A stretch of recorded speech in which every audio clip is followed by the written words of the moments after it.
Hi everyone and welcome to this video. In this video I thought I'd share with you the books that I've bought so far this year in my book haul of 2024 so far, and there's quite a few, so I thought I should probably do it now before it grows even more. So most of it is books that I've read from an author who I've enjoyed, so I've bought more. Most of it's Victorian literature. There's some post-Victorian literature, there's some historical fiction as well, and also some books for uni, not for the module I'm doing later this year, but for next year. It's on the reading list, and because there's quite a few books, I thought I would get a few each month, so I've already got them, so it's cheaper, so I don't have to buy them all at once. Before I start, I just want to say thank you to Katie from the channel Books and Things, who earlier this week did a shout out video to a number of booktubers. And I thought that was really sweet because I don't even really consider myself much of a booktuber. I only really started reading properly in September. I know that sounds strange. I mean, I've read before that, but if you've seen my videos, I've only really started taking reading quite seriously in the last sort of 6 months or so. So I do appreciate that, and hello to all the new subscribers from that. It's really appreciated, and I hope you enjoy. So before long, well, let's get started. So I've seen mentioned a few times, and I do have to quite agree that, you know, the books you buy and the books you read are two completely separate things. Like, I know people who don't really understand booktube or who aren't sort of avid readers will be like, why you've got so many books, you haven't read the ones you've got on your shelf yet. You know, why not buy a book, read it, buy a book you want to read it, buy the next book you want to read it. It just doesn't work like that, I'm afraid.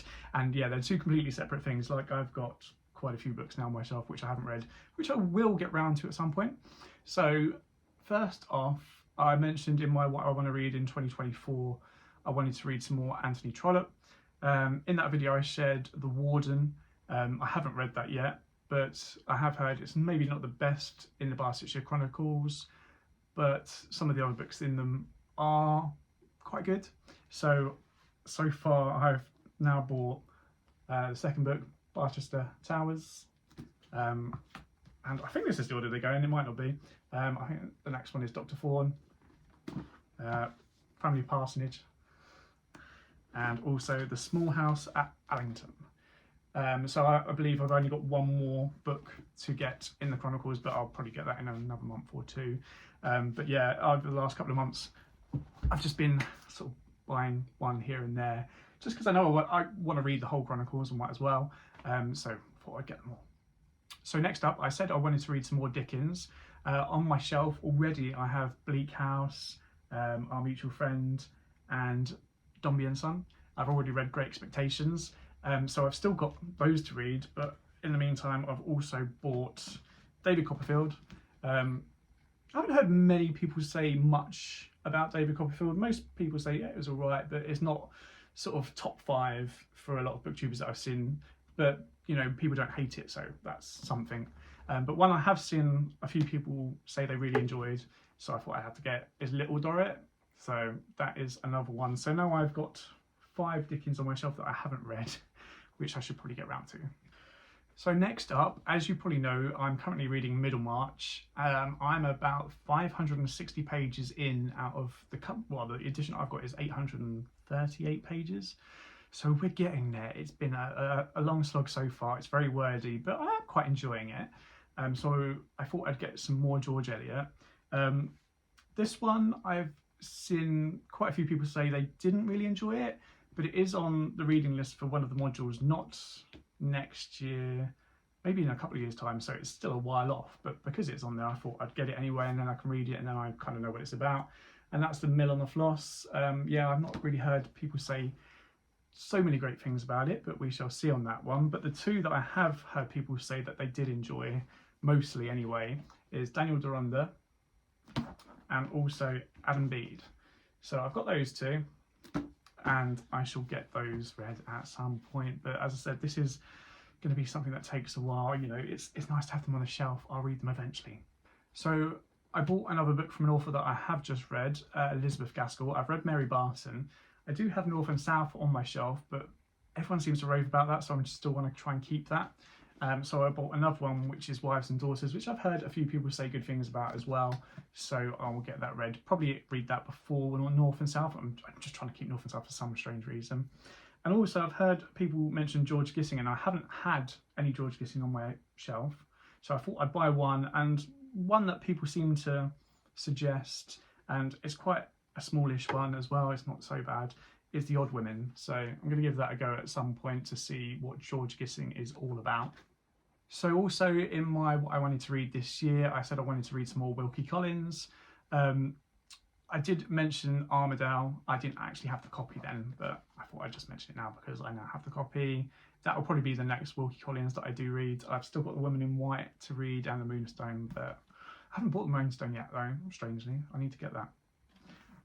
But also, while we're on the subject of Wilkie Collins, when I was in Haworth, there was this really cute sort of bookshop which had a lot of secondhand books in, a lot of sort of early editions as well. I think they had all the Bronte's early editions for 1,200 quid. If I had the money, I'd probably got it, but I didn't. But I did find this, and this is The Woman in White. I've already got The Woman in White in my Oxford World Classics, but this is a 1933 edition. So, I mean, it's not original by any means. It's still like decades after the original publication. But, you know, 1930s, nearly 100 years old. It's quite interesting to think how many people have had this in their hands and how many people have read this. So yeah, and it was only a tenner. So next up is a bit of a odd one. So I was in Waterstones in York looking for books, and one of the really helpful members of staff there asked me what I was into, and they suggested this, The Yellow Wallpaper and Selected Writings by Charlotte Perkins Gilman. I haven't heard of her. I know some of the short stories in this, including The Yellow Wallpaper, are from the Victorian era, but there's some which are post, and I do believe, I think she might be American as well. I need to look into that actually, so that'd be quite interesting to catch up with.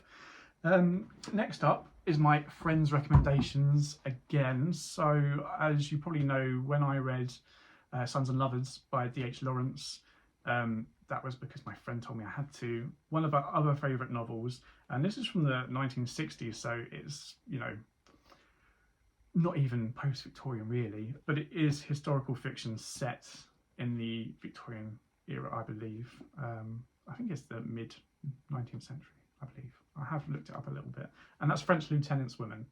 I haven't heard of it before, I haven't heard of John Fowles before, but she says I have to read it, so I have to read it. Odds. And because I read Sons and Lovers and I quite enjoyed it, I thought I'd look at some of D.H. Lawrence's other works, and these two came up quite a bit, The Rainbow and Women in Love.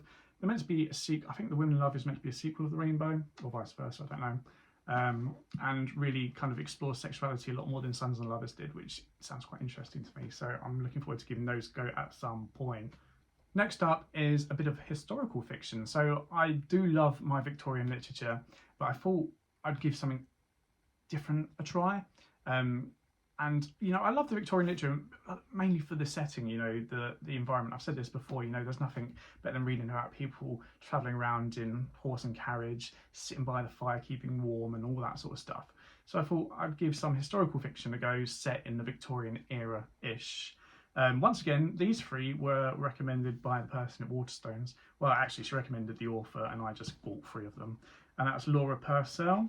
So I've got The Shape of Darkness, The Silent Companions, and The Whispering Muse. Oh, I lost that one. I have no idea what they're about, but it does sound like they're set in the Victorian era, so hopefully they should be all right. But I'll give one of those a go soon, actually. Another one which I came across on Amazon, I have no idea what it's going to be like, but some of the reviews seemed quite interesting, so I thought I'd have to get it. And on the front it says, London 1881, Phoebe Stanbury was murdered in the Summer of Secrets, which sounds quite interesting, and that's the 14th letter. So that's by Claire Evans. There's another one by Claire Evans that I saw on Amazon which looked quite interesting as well, but I'll give this one a go first, see how I find it. And also coming back to Katie from Books and Things, she recently published her first novel last year, The Secrets of Hartwood Hall, so I thought I would give that a read as well. I'm probably actually looking at doing my historical fiction in April, and I'm going to try and actually get this the 14th letter, and one of the Laura Purcell books done in April. So that's probably my plan then, to see what I think of historical fiction. And finally, just moving on to the books that I bought for uni for the module next year. It's a whole mixture, as you probably expect, and this isn't all of them as well. I've still got about 6 books on my Amazon wish list that I'll probably buy over the next 5-6 months or so. But there's a Shakespeare, obviously, as you expect, studying literature at uni, and this one is Measure for Measure. Not heard of it. Obviously, this year in the module we'll be doing 12th Night, so that'll be interesting.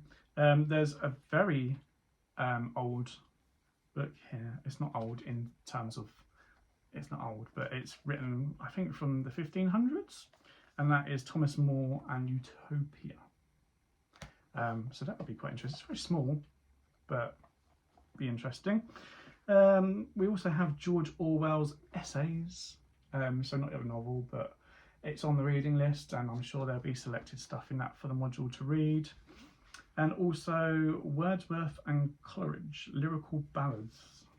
I think that's poetry. I'm not a big fan of poetry. I didn't like studying poetry in the last module. I'm probably not going to enjoy it in the next module. Actually, I don't think my one starting this year has poetry. It's just Jane Eyre and 12th Night, and then if you choose, Great Expectations as well. Next on the reading list was Secret Garden. Obviously, most people know that from the film. I haven't actually read the book, so I don't know how similar to the film the book is, but that would be quite interesting to explore. And then 2 that I am actually quite excited about, which are on the reading list, which I believe are Victorian. Yeah, they are. So first one is Mary Elizabeth Braddon, Lady Audley's Secret. Now, I have heard a few people on BookTube talk about this anyway, so I was quite excited that it was on the reading list. Gave me an excuse to buy it and also to read it. And also another one which I've heard quite a lot of people talk about, which I really should read considering I quite like the Gothic, is The Picture of Dorian Gray by Oscar Wilde. That's on the reading list too, so good excuse to buy that. And that is all the books I've bought this year so far. I'm hopefully planning not to buy many more yet. I probably should make my way through the ones I have got. But yeah, hopefully by next week, the end of next week, I should have finished Middlemarch. Fingers crossed. And I'll post my review and discussion about that. And then, yeah, April, I might try and do those historical fiction books. But yeah, in the meantime, thank you for watching. Hope it's been enlightening. If you have any suggestions of books to buy, I did have one the other day, which sounded quite interesting, and I can't remember the name of it now. Typical. But yeah, if you've got any recommendations, put them down below. I'm always intrigued by Victorian literature, especially any Gothic as well. I need to read more Gothic. I have got J. Sheridan Le Fanu. I've read In a Glass Darkly. I've got Uncle Silas to read. But yeah, if you've got any suggestions, please let me know. Until next time, thank you. Bye.